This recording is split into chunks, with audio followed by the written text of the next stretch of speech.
I think the definition of greatness is to inspire the people next to you. It's not something that lives and dies with one person. It's how can you inspire a person to then in turn inspire another person that then inspires another person. And that's how you create something that I think lasts forever. And I think that's our challenge as people, is to figure out how our story can impact others and motivate them in a way to create their own greatness. Welcome to the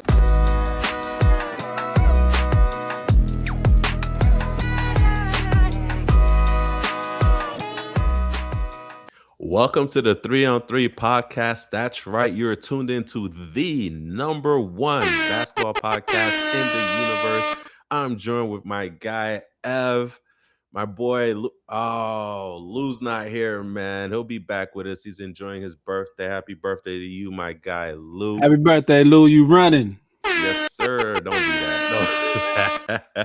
And we have the Pod Mamba who's here, making sure that we continue to be that number one basketball podcast. We have a great show in store for you today. We'll be talking about the two teams that made it to NBA Finals and their journey to these finals. And we're going to jump right into it. That first team being the New York Knickerbockers. Yes, indeed. They have made it to the NBA Finals since 1999. They're back facing a familiar foe in 1999, but we'll get into that. But let's talk about these Knicks, man, and the journey that they took to get to these NBA Finals. They started off facing the Atlanta Hawks, who they dispatched in 4-2, right? And Right. one would argue, at least I'm going to argue, that the Atlanta Hawks unlocked something in the Knicks, because since then they rattled, what was it, 11? Is it 11 straight 11 wins? and counting. 11 and counting. Sorry, 11 and counting, but 11 straight wins, going through 4-0, sweeping the next two teams. Who'd y'all face after that? It was the Philadelphia 76ers. We'll call them the Swept them. Philadelphia 70 Knicksers. Keep going. The 70 Knicksers swept them out of there with a PG, Maxey, Edge Coleman, and beating them. You said, look, you beat Boston, but look, they ain't got nothing to do with us. Then you had the Cavs, who came off two rough series, Game 7 series against Toronto, against Detroit. And y'all said, look, I got another 4-piece for you guys. Harden, who, Mitchell, who, we got no problems. Swept them up out of there. And here we are. So, Ev, let's talk about this journey, man. Keep it a bean, man. Is this what you were expecting from your New York Knickerbockers, to be this dominant in this offseason? Happy to be here, huh? It's great talking to you. Been a little while, so happy to recap on what's been going on here the last couple of weeks. If you haven't noticed, I think you did mention it. Yes, the Knicks have won 11 straight, looking like the best team in all of basketball, and that's any basketball, NBA, WNBA, Rucker Park, and anywhere basketball is played. All right, we look like the best team on earth right now. Okay, Monstars, whoever, whoever needs to bring it. I told myself I'm gonna keep it light this episode. Right, I'm gonna keep it light because the job's not done. But did I think we would be here? All right, this is where we get honest for a minute. Coming into this season, we were on paper one of, if not the best team in the East. I think us and Cleveland were the betting favorites coming into the season, right? It's crazy how that panned out, right? Right. Coming in, we make the firing of Tom Thibodeau. We hire Mike Brown. It was one of those hirings that was like, okay. But what I said at the beginning of the season, you got a year and a half with Mike Brown, so you better get it now, right? first year Mike Brown is when the offense looks the best. It's when everything clicks. And if you talk about where we're at now, based on where we started the season, I say, yes, we're right where we should be based on how we started the season after what we ended last season. We were supposed to get better offensively. That's why we hired Mike Brown. Mm-hmm. We got deeper in our bench. You knew you were going to get utilization out of your bench that you didn't get, right? And if we can maintain the defense, we should be in the finals. Our owner, James Dolan, said in January, I expect this team to make the finals. So if you look at it 10,000-foot view, we exactly where we should be. Now, this is where we get, this is where we get honest with minutia. Uh, Throughout the season, did we look like we were the way we were supposed to be for us to end up at the finals? No, we did not. It was a somewhat frustrating season. It never looked like we were gelling the way we should. That our offense was connecting the way it should. We dealt with frustrations with Cat all year, not understanding, not being comfortable in his role. Mikal Bridges' offense came and went. Excuse me, all season. That connective tissue wasn't there. I think the stories about our chemistry and how much we liked each other was overblown throughout the season. But all those things were there, right? And I think it all culminated in us being down 2-1 to the Atlanta Hawks.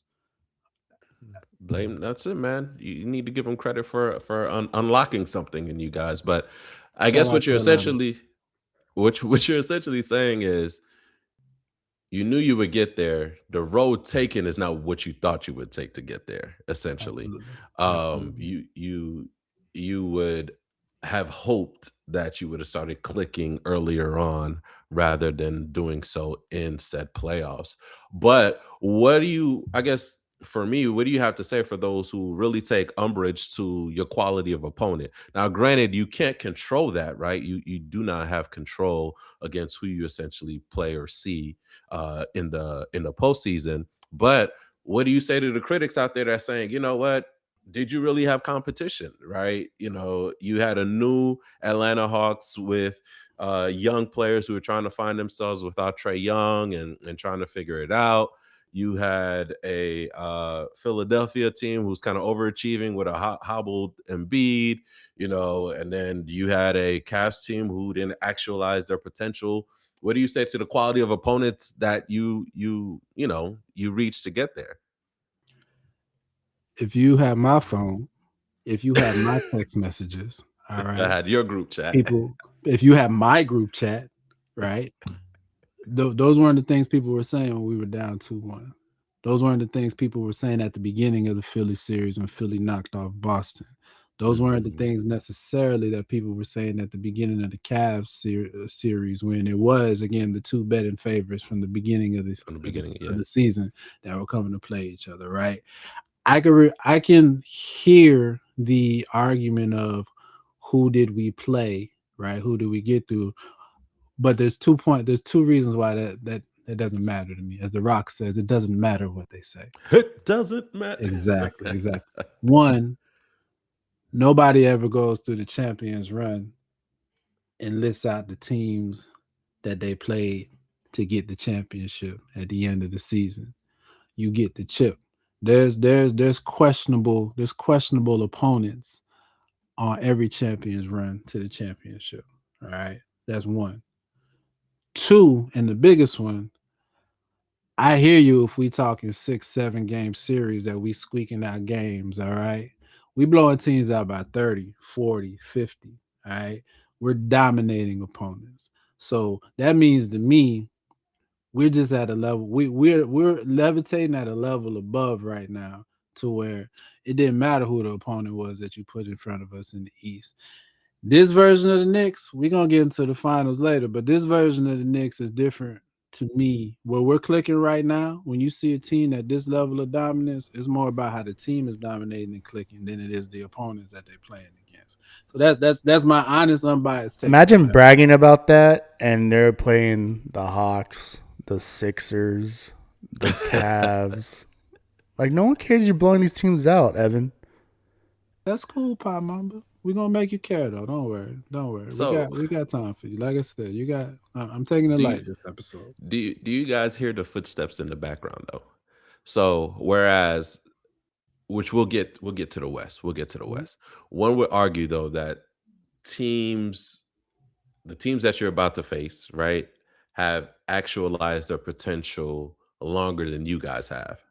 So, do you, The team or would is be your in the Nick? NBA Cup. Okay, we'll get there. We'll get there Just because checking. Just checking. no, well, we can check too because see, I love when y'all Knicks fans do this because y'all throw that out, but you guys are also quick to say, "Oh, we're not the same Knicks team we were a couple months ago." Well, they're not the same Spurs that you beat in the NBA Cup as well too. That's But we'll right. get to the finals. Does the NBA Cup matter now? The NBA We'll Cup get I, there. I, always I just want to matters. know. Does it matter? You ain't hang the banner. We'll get there. We'll get there. We'll get there, guys. We'll get there. Might be the only But banner they here's, hang up. but we'll get there. But here's my thing though: is this actualized potential, or is this just a flash in the pan?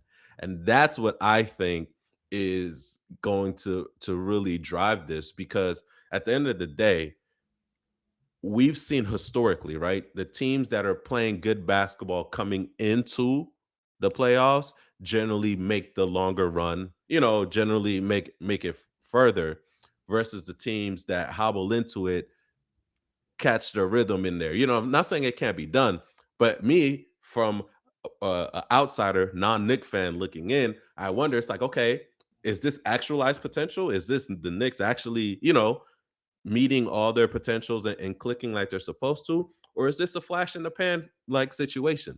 So i I for one think that we're going to see that when they're actually facing a formidable opponent, because I don't think you were up against formidable opponents because those opponents didn't actualize their potential, because that's why you didn't see, and if you want to be real, that's why you didn't see the 6-7 game series.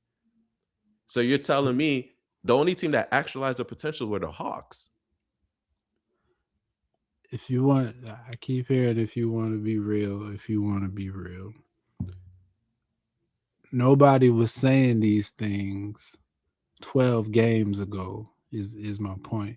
If these teams was cupcakes and we was just gonna run through them, tell me that 2 months ago. Tell me that a month ago before it happens, right? Right. Once it happens, once we step on these teams next, now they was nobody. But they wasn't nobody when y'all wasn't picking us against them, is my point. No, I understand that, but also like that those comments were said Don't tell me what I know. You're right.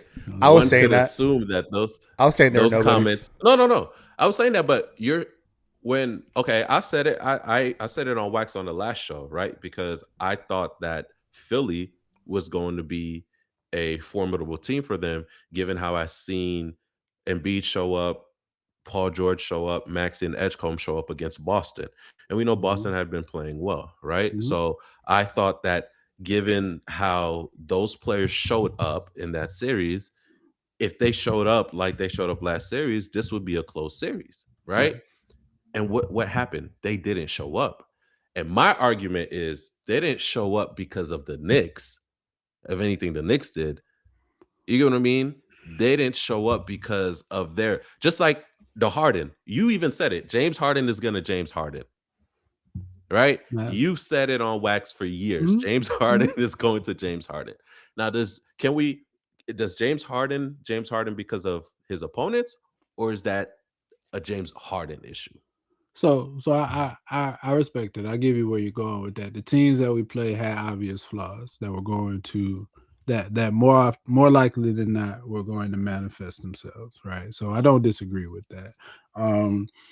Where I was as a Knicks fan, and talking about what I put on Wax when we recorded, when we were down 2-1, right? I can't remember if we recorded or we was talking in our chat. I said at that time, we have them right where we want them. I'm not worried about this team right now, right? That was the game where I said, if this Knicks team is good, they're going to win game 4 in fashion, and they're going to win this series. Now, what they turned into after that, right, after that series, was I expecting them to go start winning games by 40, 50, 60 points? No. But I wasn't worried about them then. The last time that I questioned this team was game 1 versus Philly, because I was with you. I was like, all right, Philly, unique matchup. We were prepared for Boston. We were built, right? We were emotionally built and invested in what we did against Boston in the playoffs this year. When Philly won, I was like, okay, what are we gonna look like coming into that series against Philly? But when we dominated them in game 1, granted they was coming off a 7-game series, they was tired. I said, no, this team is locked in different right now, both offensive and defensively. And they haven't let that down since then. The thing that I want folks to remember about this team is you call it a flash in the pan potentially, but this has been a 4-year slow burn, right?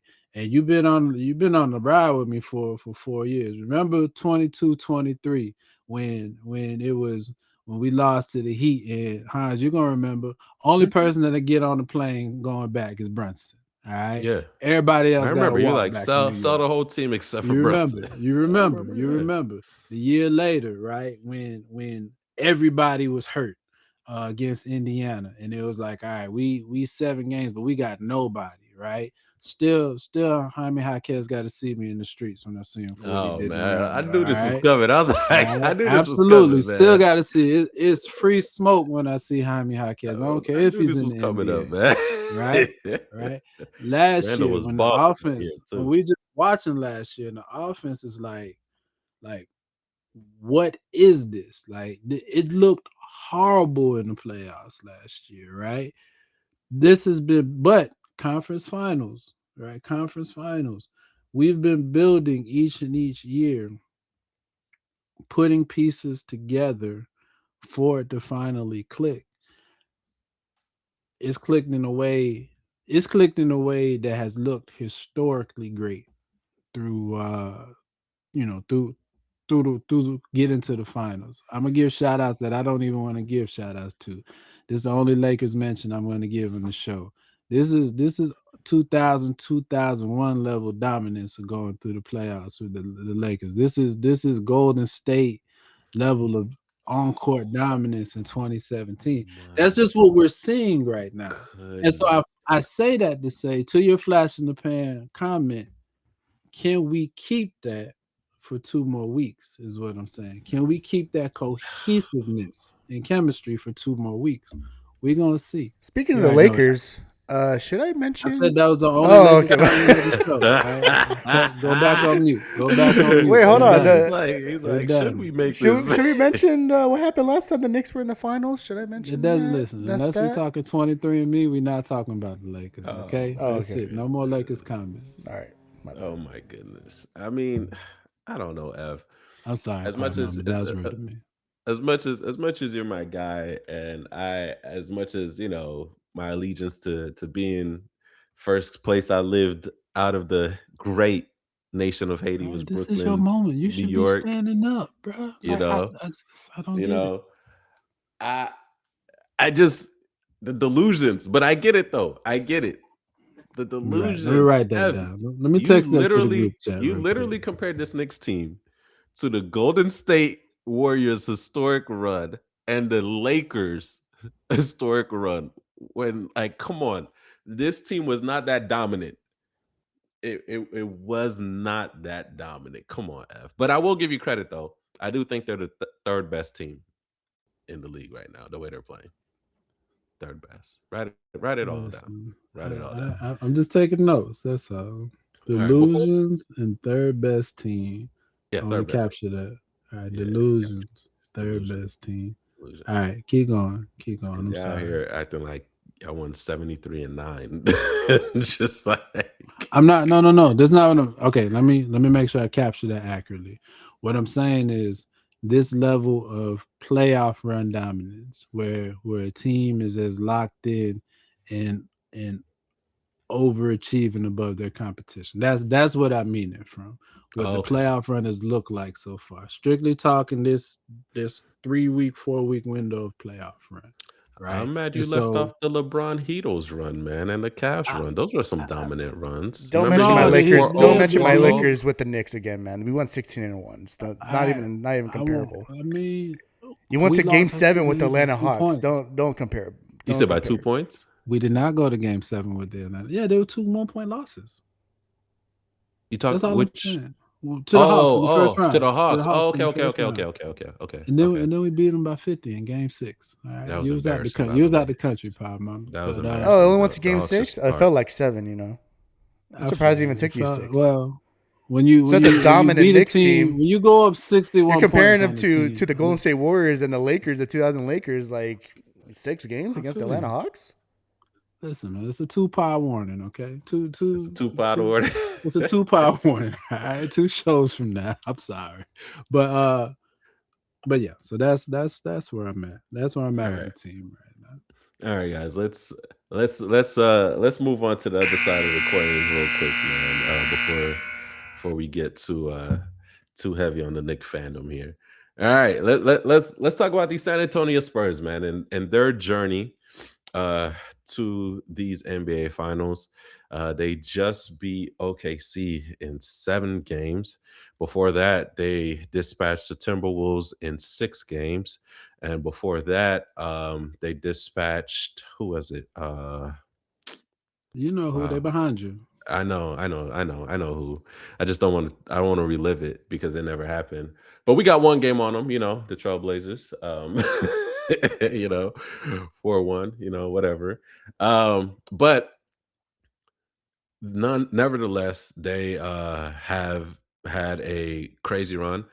I want to go on credit as being the only person on this podcast who believed in the San Antonio Spurs to get here. Evan didn't believe it. Christian didn't even have them making the playoffs. And Lou ain't believe it either. So I want to get my credit here as being the only one who said these Spurs were going to be in the playoffs and they were going to be a tough out. Now they're out here in the finals. So shout out to Hans. Thank you. Give myself a pat on the back, man. Shout out to me. But let's get on them. So are we seeing something that we haven't seen in decades with the Spurs run? To be fair to me, I thought there were too many guards on that team. To be fair to you, huh? So after what I saw last year, how do you expect me to believe they were going to make it all the way to the NBA Finals? Wemby was injured a lot last year. Yeah, but they had Dylan Hart. They drafted Dylan Harper. I was like, what? Why would you draft him? You have De'Aaron Fox. Now they're talking about we don't even need De'Aaron Fox anymore. We got Dylan Harper right there. Like, he's too good to be on the bench. I didn't think they were going to be this good. I'll take that on that one. I mean, you're not the only one. There's a lot of high profile, sports takers who they admitted on it. They're like, yeah, we didn't see this coming at all. They thought they were a playing team. By the way, I'm surprised Daryl Morey had his job as long as he did, because he straight up dropped Champagnie to go sign Mac McClung in 2023. That is wild. He shouldn't even had a job in Philadelphia to give OKC Thunder Jared McCain. That should have never happened. He was riding that Rockets wave, though. What? The one that James Harden was crashing and burning? Stop it. They were going back and forth with Golden State. They were giving Golden State a run for their money. Until you the don't playoffs. Remember that? Until the playoffs. And then playoff James Harden comes around. Just like this year with the Cavs when he had 12 points. points. You're not wrong. Game 7, James Harden is it's not existent. I think this was the first Game 7 he scored double digits in. Barely. He just made it. So I agree. But back to the Spurs, though. I get it. Nobody did, but since LeBron, and I'll say KD too, it's like when you see it, bro, with Wemby. And I think that's what, to me, gave hope. And his, like F said, surrounding him with the right shooters and how he draws you in, it just seemed like man, they're doing something. They're unlocking something there. So for me, I don't know. I felt like they were gonna do it. They're athletic enough and youthfully ignorant enough to believe that they could do it, and that's what they did. Go ahead, Ev. I didn't mean to cut you off. No, sir. Get your talk off. And you're right. I picked the Spurs to be a playing team. I had them like in the 6 range, and I was coming from the premise of 2 things: the competitiveness of the West, hypothetical, theoretical, and Wemby thinking he would be a year away in both health and dominance from achieving the levels that he achieved this year. But I think what we saw this year was the flip side of that was he was there, he was ready, he just got hurt last year. And then what last year gave him was an off season to lock in on the offensive consistency to match the defensive uh, impressiveness that was already there, and to tap in mentally on the ferociousness, right? Of I'm going to bring that level of intensity every game, and I've got players, teammates that are going to match that intensity every game, and that's what carried them through not only the regular season, but we've seen it manifest itself in this playoffs as well. Now I'm going to give the Spurs their 20 minutes of praise. All right, I'm not going to turn this into a Spurs bashing session because I'm definitely impressed by them and how they've gotten to this point. But I'm not going to let too much time go before addressing that y'all are bashing our road to the finals when this team just played the lottery adjacent Portland Trailblazers, the not healthy Minnesota Timberwolves, and a J-Dub and AJ Mitchell absent Oklahoma City Thunder. So like what we doing right now, okay? No, When no, we no. talk road to Fair, the that's all fair. I'm saying. But here's the Lottery difference. adjacent was a little harsh. I'm sorry. Yeah, very, Keep very, going. very harsh. Very harsh. We'll fight later. Um, fair, but also 4-1, 4-2, 4-3. Should have beat teams like 30 like we did. Also, all those teams, well, two of those teams have better records than the other teams that you faced. Let me go check. I'm just saying. What I'm just was- saying. I'm just saying. But the Wolves weren't healthy though, You're not and the wrong. Thunder weren't healthy. So I mean, they played lesser versions of the teams that they played. That's all I'm saying. No. I'm 100% saying that. But here's my question to you: that unhealthy Wolves team, that Sixers teams you played, which one's better? I mean, Ant was not healthy, so that's a tough one. I'm saying though, like you don't want to say it, but I'll say There's no it. I'll say it. definitive difference. There's no I'll say, definitive difference. yeah. I'll say it. That Wolves team, although Ant was unhealthy, was still better than that Sixers team that you faced. Yeah. That's what I'm saying. The Yeah. only team, which I'll take it, I'm a Portland fan. Yes, they got by us. Talent level, we had nothing for them. We were just happy to be here. Okay, we were just happy to be here. We had a hard season. You gotta do the same thing. That Hawks team or that Portland team. Yeah, the Hawks. Yeah, listen. Right, Yeah. So it's not that much different. That's what I'm saying. This guy, man. This guy. But no, they did have some some lesser We opponents. both sides did what they were supposed to do to get to where they at. That's all. That's what you want to say, man. You don't want back to the praise. No, back to the Spurs praise though. Back to the Spurs no, praise. not even that. Because the Spurs had some hiccups too. Because if you look at that game 7, they have droughts where they lose the game. They lose the game plan. It's like the only way, and I hate to do that to them, but it's like kids who get distracted when they're doing the task. You know you have kids like they're on it, and it's like, oh, you gotta give them focus. They lose the plot sometimes, and it gets them, like you said, into a rock fight, and they've seen that turn up to losses, right? And to your credit, which the Knicks have been locked in. Ever since that first series, they've been locked in, so they don't get distracted. And if they do, it's not for long. They get stabilized and they get right on track and they finish them off. The Spurs, they're still immature and young enough to where they're distracted and they'll lose games. And that's got to be concerning. You can't do that in the finals, right? Because you're facing the best of the other side, so you have to stay locked in. So I'll give them that knock on there. Like that OKC game, you saw it. Shea was getting in, and to your credit, no Jay Will, right? What's his name? Is it Mitchell? AJ Mitchell AJ Mitchell injured. turned into Another the like third best offensive player. Right. So you saw there were Chet shades when disappearing, but he was there though. yeah, 2 shots. Crazy. That's wild.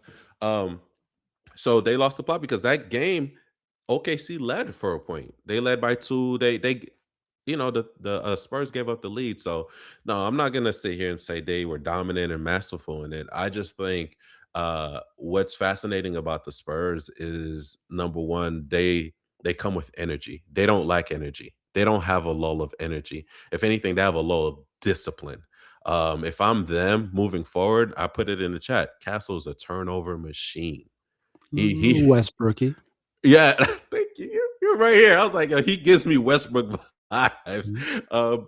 Turnover during crucial moments too. Like it's like, did you want to turn it over there? Like it's giving you Westbrook vibes, and also his hot headedness too is giving Westbrook vibes as well too. So, but it wasn't a smooth and perfect road, but nonetheless, though, you got to give them credit because they showed up and fought. They had that youthful energy about them, and they're not going to be scared of the moment. If anything, they may be unready for the moment, but they're not scared of the moment. And what's funny about that is so coming into the playoffs, I called De'Aaron Fox the X factor for this team because I felt all of those things that you're pointing out, I felt would show up throughout the playoffs for this team. I thought that De'Aaron Fox would need to be that steady presence throughout Hmm. in order to buoy those lapses in judgment, lapses in decision, lapses in cohesiveness, right? But he, especially in that OKC series, he struggled mightily. Part of it because he hasn't really been healthy this playoffs. But what you did see from this team is players step up and take a leap. I mean, you gotta Wemby. He's his own conversation, right? And then we'll get back to the what this potentially means for him from a generational standpoint, right? But you got to give Dylan Harper credit, like literally playing He's a like a dog. man amongst men, right? Should not be that composed and physically composed, right? And in control of yourself at 20 years old in the playoffs, right? Devin Vassell turning into this is what you drafted 5 years ago for him to be, you know, 3 and D plus, right? Yeah, To playing be like a to vet, but he's a right, young vet. Like, right, you right, get what I right, mean? right. You know, Keldon Johnson, the growth that he's been and the consistency he's been, and then you mentioned Champagny, like as a Wizard fan, you watching this like, man, I hope his twin plays like this next year, right? Because we, that you are we got the Asar Thompson version of this, I think, but that's what you hoping that you get, what the brothers doing. So they haven't they've built everybody has stepped up a level in this playoffs to offset what they're not getting from De'Aaron Fox. Where I thought that if they didn't get this from De'Aaron Fox, that would be the Achilles heel in their run. Yeah. So definitely impressive to the point to where they've carried Wemby in some moments, right? Oh, Wemby's kind of turning into every other Wemby. I don't want to say that, but you no. know, he 100%. right. So there's been 100%. and no shade to him because I understand it because when he does what he has to do on the defensive end, and I mean the entire defensive identity is around. Is Listen, we him. got this 7'5" effort guy behind us that we're taking away a third of what you want to do offensively just because he's there and he's hustling. Right. So I get it on the offensive end, especially put it in the minutes that he's put in. You're not going to get that level every game. The fact that the team has carried him through that, impressive. And that's why they've arrived where they've arrived to. Facts. And I will say though, De'Aaron Fox had some timely buckets during that game 7, where he calmed them down, especially when Wemby sat down, which seemed like for 30 seconds at a time because they had to get him back in. He had Mhm. some timely buckets to stop OKC a couple runs. Like, hey, it's all right, I got it. So shout out to him for doing that. Um, I don't know, man. I get impressed every single time I see Harper, bro. Like he's playing like he's been in the league before. That's the only way I can see it. Like His he's DNA playing. has. That's how it Yeah, works. I watched him technically, right? uh, he's, for he's for the playing for like the he's been. story. For the Yeah, story. my daughter said something this morning that I was like, no, that was my experience when I was a kid. That wasn't your experience. How did my brain how did you capture that memory from my brain into your DNA? That's what Dylan Harper's doing right now. He's got some 96 Bulls. He's pulling that from dad. Right, He's he's like, pulling hey, it. He's pulling it. Yeah. come on, Yeah. man. His ancestors. Hey, come Right. on, dad. Right. But Right. no, man, he's going in, no fear, making some timely buckets. So shout out to them. I do want to talk about OKC for a second. Given how they essentially underachieve, people were saying they were the clear favorite. You know, championship or bust team. Can we say that? So if they didn't make the championship, they in everybody's eyes or most people's eyes has underachieved. Now we do know J Dub was suffering with a hamstring since early on in the season. First it was the finger, right, or the hand in the beginning, which he Hmm. missed time, and then when he started to play again, he got the hammy, and the hammy has just been getting aggravated, and so on and so forth. Um, Chet only shot twice in the whole game. He disappeared. He pulled the James Harden. What do you what do you say to OKC fans, or if you're in the front office, what do you guys do? Do you not panic? Do you tweak it? Or do you need to make some moves? I think they're gonna have to make some moves because of just the way contracts line up. Right, you're paying max money to Jalen Williams, SGA, and Chet. Yeah, Uh, Chet's getting a so hell of a lot of money. Right. Jeez. So that means, everybody else on that roster, like you got to make a decision on Lou Dort. You have I think there's a team option on Hartenstein. You've got, AJ Mitchell's making nothing right now. He's outplayed his contract. So you got pieces that you got to look at and say, okay, what do we need to go up another level? Because one, there's no shame in losing this in game 7 of a conference finals, right? After carrying this for, being the defending champ, losing game 7 of the conference finals. Yeah, it stings, but it's not necessarily we got to blow it up. But what we've seen about this team is when they're not forcing turnovers, their half court offense can get ugly. And that's been that for 3 years. This isn't new, right? They had enough when Jalen Williams was healthy to buoy what SGA is doing, and Chet can truly be the third wheel. But J Dub, I should say, not being Yeah. healthy, and AJ Mitchell not being healthy, you saw their offense just stagnated. It's cool when what's Buddy's name? Man, why am I blanking on, not Isaiah Joe, the other one? It's cool when those guys are coming off the bench or being the fourth or fifth guy in the offense, and they're catching open shots off of everybody else's movement, right? But when they're Cason Wallace, thank you. But when they're forced to, hey, we really need you to be, one of the guys, they get exposed a little bit, right? And so you see kind of that drop off after SGA. So they got a ton of picks.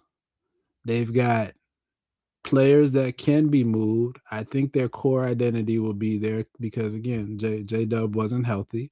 But I could fully see in them turning anybody below those three into different versions of pieces so they could take a different look at how they go after this. I would say yes, they do need different versions, but they also need to highlight what they were missing and also augment what Caruso was bringing. Caruso was bringing the energy they needed on the defensive side, but also giving them some offensive lifts as well. But should he And be? say it again. I said, but should he be? No, he shouldn't, right? Like that's what I'm saying. They need more players who can give them that. Lou Dort, who is last year was giving him defense and offensive, right? Like he's been in a rut this whole playoff. I think this whole year, I think he's shooting like a season low on three Mm-hmm. pointers. If I'm not Mm-hmm. career low, I'm sorry, if I'm not mistaken for 3-pointers. So I'm saying all this is I agree with you. I think moves need to be made. I just hope that they're the moves to augment what they've been missing. And then yeah, they were hit by the injury bug, if we're going to be honest as well, too. So they weren't at their full power. But what we've been saying about OKC is they don't need to be at the full power. They've been dominant, right, without all their best players on the floor. Um, unfortunately, they ran into a team where they needed all their best players on the floor.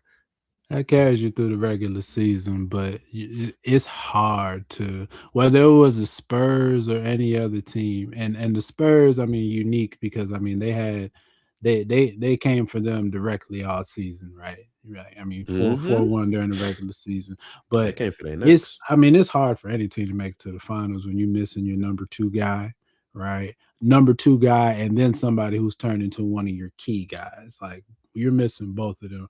I ask you this, right? And you give me your honest thought on it. If J-Dub was healthy, if AJ Mitchell was healthy, who do you think would be in the finals? That's true. My heart wants the Spurs, but I think OKC would have been in the finals. Just because the Spurs gave them so many opportunities, gave OKC so many opportunities to take the lead, and you can't do that. Your margin of error is smaller when you have J-Dub in there and Mitchell in there. So no, I think OKC would have made it. So that's why I answered, to your question of what do they need to do. On one hand, you look at this season and you say, we just need to be healthy next May. That's what we need to do. That's it. Right? You make some moves amongst the fridges. I mean, they have plenty in their arsenal, to move. They got the most draft picks. They got players that have created value for themselves, right? They can retool and come back stronger. But honestly, the big thing they need to do is be healthy next May. They have That's to Evan's solution. They have to get rid of some players that cap is not gonna hold for them eventually. Well, that's why Dort's gone, because Dort's 20-some million. I think Hartenstein is probably a casualty too. Potentially, and he could, if they didn't keep him. I mean, he's easy 25 million, 30 million a year in the open market. So I mean, there's mutual benefit if they let him go, right? And don't tell the Bulls.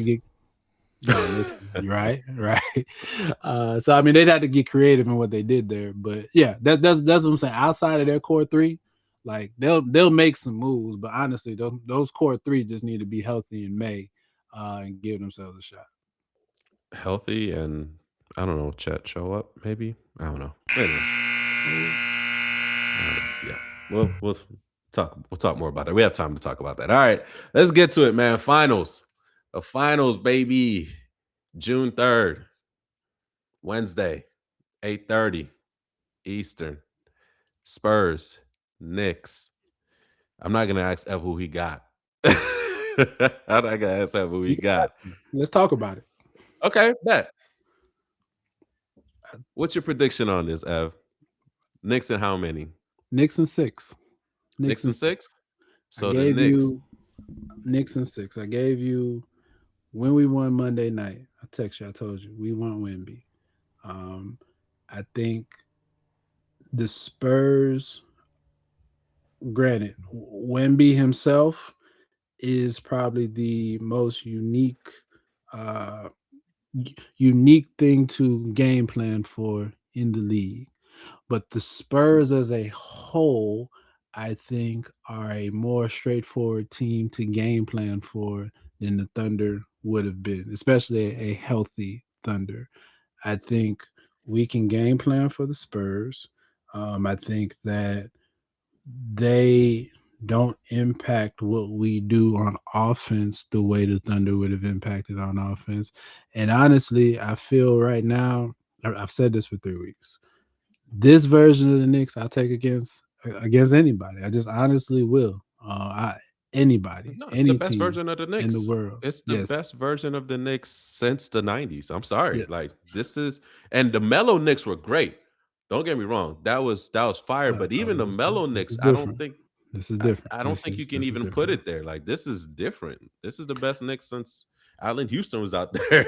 You know, like So you think Cat's gonna be the one to miss the tip in dunk or tip in shot at the end? Or OG and Mitch Robinson. Now, Mitch said, he had the broken pinky. he's He said playing. he's gonna be there for game 1. man, wrap that shit up and go out and play. You ain't shooting anyways with that Absolutely. pinky. You shooting 20% Come on, from man. free throws anyway. It don't. It might help you actually. Exactly. We need Can't get you. worse. Listen, grab rebounds and blah. But I think between you're gonna see a lot of OG, a lot of Mitch, a little bit of Hart on Wemby. We know how we want to guard him. Right? Listen, laugh. You get 2-pod Please warning. put That's Josh all. Hart on Wemby. Please, I want to see it. Title this episode 2-pod warning, okay? Because I've given it to you. All right, a 2-pod warning. Talk to me, and bro. honestly, the person that we haven't talked about yet, man, who it comes down to me is the mayor of the city, Jalen Mom Donovan Brunson. All right, there's whatever happens for 3 quarters. I understand, okay, but come that 4th quarter, we've got a closer that nobody else has.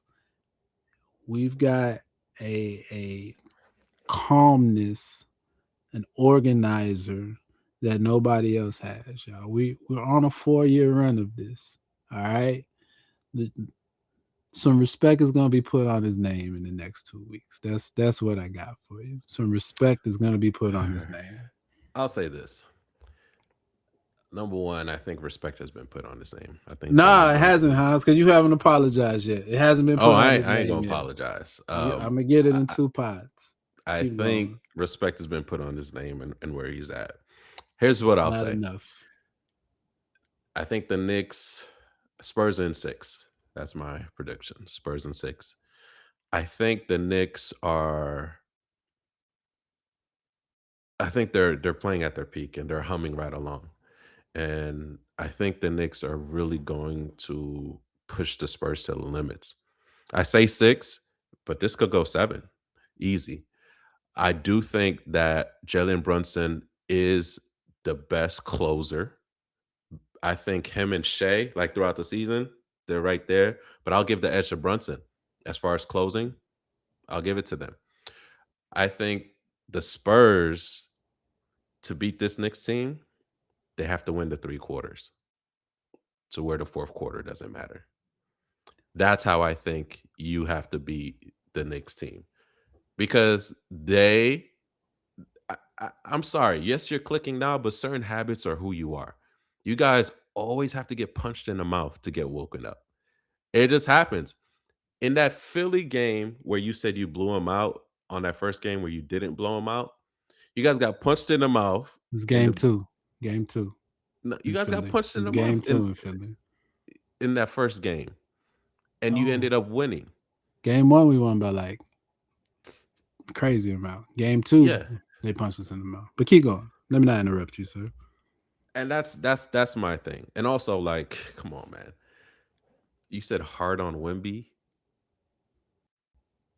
There's been Caruso on Wemby. It's strategically. And here's why. Here's why it works. So let's talk Wemby. Listen, Wemby's amazing. Wemby, we're at the beginning of we're at the beginning of something generational. We all agree, right? Wemby 3 years from now is going to be even so much better than what he is now because he's going to figure it out consistently offensively. Yes. That's game. That's what he needs to do. Yes. Right now, though, post game, sir. And what OKC, and what OKC showed, and this is why he was kind of every other Wemby in the series is OKC showed. Listen, beat him up from half court down.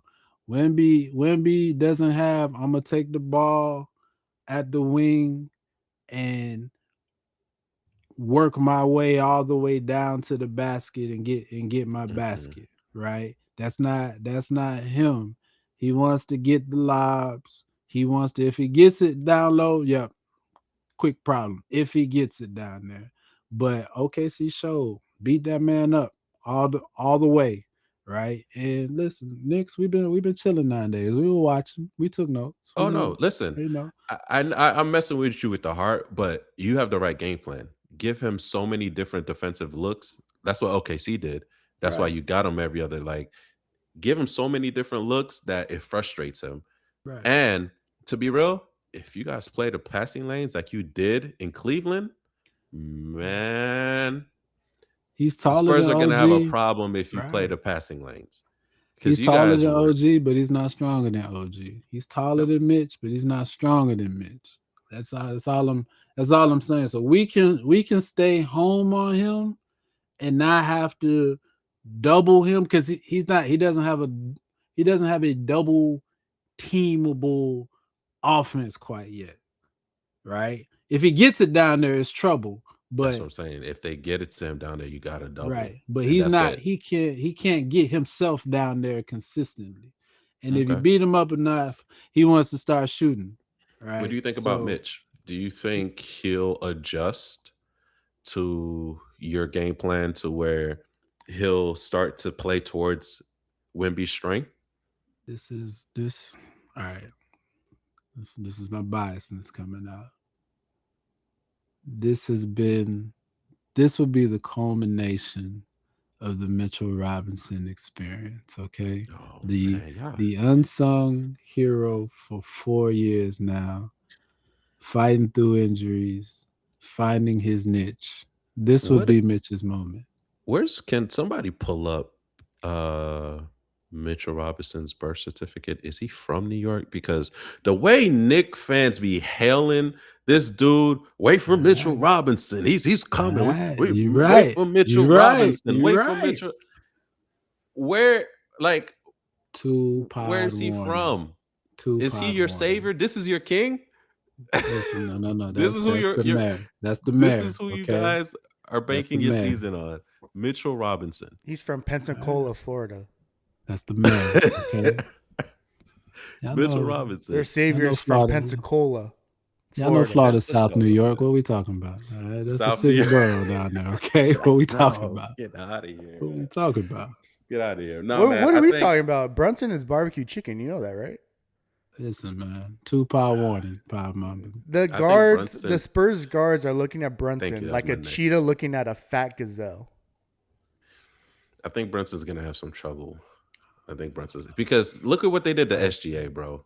Come on, F. SGA is Look at not what they gonna did to defend SGA. Come on, man. Listen, man, it's different game. Different game. You sure they're both foul baiters? How are they different? Listen. One's just a lefty. I don't. 2-pod warning. All right, man. I don't know, Unplayable. man. I'm calling Unplayable in it. the fourth.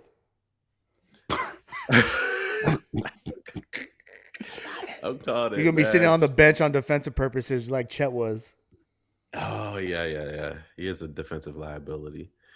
You know But who I has you know see who has him- the best seat in the house this whole series? Hove. Jeremy Sochan. He gets a ring either way. He does get a ring either way. He He does. does get it. He Right. does. Couldn't have happened to a worse guy. Wow. I don't know, man. I see this being a interesting series. Like I said, I think Spurs in 6. That's what I'm calling it. I like the guard play of the Spurs. I do think Brunson is the closer that he is. But if San Antonio, man, locks down and if they can get a handle on their turnovers, yeah. And also I'm calling it here right now. Castle's gonna try to fight Brunson. Calling it here right now. Brunson doesn't fight. Spurs He in can four. try. Calling it right That's not what Brunson does. Okay. Calling it right now. You heard it Most here most first. composed. Listen. So Spurs in four. let me say this though. As far as a finals matchup goes, Spurs in four. incredible for the league. Incredible. I think this is better than what the Knicks Thunder would have been. You've got your face of the league into the finals earlier than expected, right? I mean, Wemby in the finals. Come on, the league can't ask for No, I think much it's- better than that outside of the Knicks in the finals. So I mean, you got like this is two perfect worlds colliding for the league. I'm going halfway with you on that. And I was gonna bring this up. I wasn't gonna bring this up, but you egged me on, so I'll do it. I think the Knicks is always great because one of the biggest populated cities in the world, ratings are going to skyrocket, right? Whenever you have a New York team in any championship of any sport, ratings are going to go because it's New York, right? Biggest market in ever. But I'm hard pressed and I'm still thinking that Wemby, yes, is great, but I still think we saw the finals in this last series. We saw the two best teams, OKC and the Spurs, and I think that is justification enough, and it has been for a couple of years. When are we going to go away from the East-West stuff? Put the top teams with record against each other. The Knicks don't want that. They'll be out in the second round.